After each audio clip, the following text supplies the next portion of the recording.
Hi friends, ಎಲ್ಲರಿಗೂ ಸುಸ್ವಾಗತ. ಇವತ್ತೊಂದು ನಾನು ಪನ್ನೀರ್ ರೆಸಿಪಿ ಮಾಡ್ತಾಯಿದ್ದೀನಿ. ಇದನ್ನು ಪನ್ನೀರನ್ನ ನಾವು ಮನೆಯಲ್ಲೇ ಹೇಗೆ ಮಾಡೋದಂತೇಳಿ ನಾನಿವತ್ತು ತೋರಿಸ್ತಾ ಇದ್ದೀನಿ. ಬನ್ನಿ ಆ ರೆಸಿಪಿ ನೋಡೋಣ.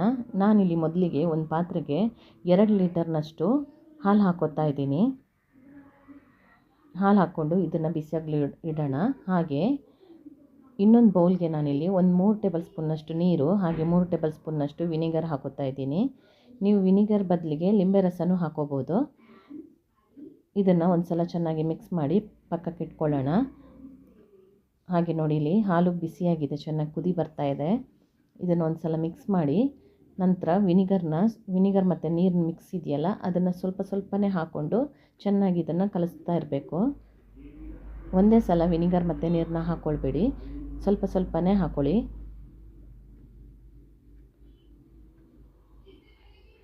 ನಾನಿಲ್ಲಿ ಪೂರ್ತಿ ವಿನಿಗರ್ ಮತ್ತು ನೀರನ್ನ ಹಾಕೋತಾ ಇದ್ದೀನಿ. ಒಂದು 2 ನಿಮಿಷ ಮಿಕ್ಸ್ ಮಾಡಿದ್ರೆ ಸಾಕು, ಪನ್ನೀರೆಲ್ಲ ಸಪ್ರೇಟ್ ಆಗುತ್ತೆ. ನಂತರ ಗ್ಯಾಸ್ ಆಫ್ ಮಾಡಿ ನಾನಿಲ್ಲೊಂದು ಜರಡಿ ಮೇಲೆ ಬಟ್ಟೆ ಇಟ್ಟು ಅದಕ್ಕೆ ಪೂರ್ತಿ ಪನ್ನೀರನ್ನ ಹಾಕೋತಾ ಇದ್ದೀನಿ. ಪೂರ್ತಿ ಪನ್ನೀರ್ ಹಾಕಿದ ಮೇಲೆ ಇದನ್ನು ಚೆನ್ನಾಗಿ ಹಿಂಡ್ಕೊಳ್ಳೋಣ.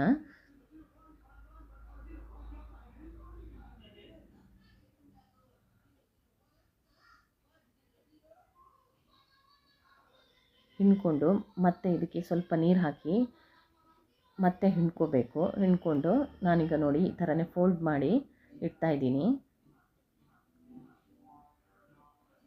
ಫೋಲ್ಡ್ ಮಾಡಿ ಇದ್ರ ಮೇಲೆ ಒಂದು ಪ್ಲೇಟ್ ಇಡಿ. ನಂತರ ಇದ್ರ ಮೇಲೆ ಭಾರ ಇಡಬೇಕು, ಅದ್ರ ನೀರೆಲ್ಲ ಪೂರ್ತಿ ಹೋಗಬೇಕು. ನಾನು ಇದನ್ನು 1 ಗಂಟೆ ಹೊತ್ತು ಹೀಗೆ ಇಟ್ಟಿದ್ದೀನಿ. ನಂತರ ನೋಡಿ ಪನ್ನೀರ್ ರೆಡಿಯಾಗಿದೆ. ತುಂಬಾ ಸಾಫ್ಟಾಗಿ ಬಂದಿದೆ ಪನ್ನೀರು.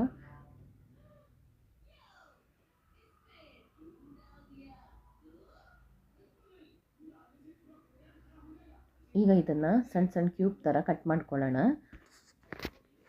ನೋಡಿ, ನಾನು ಕಟ್ ಮಾಡಿ ಇಟ್ಕೊಂಡಿದ್ದೀನಿ.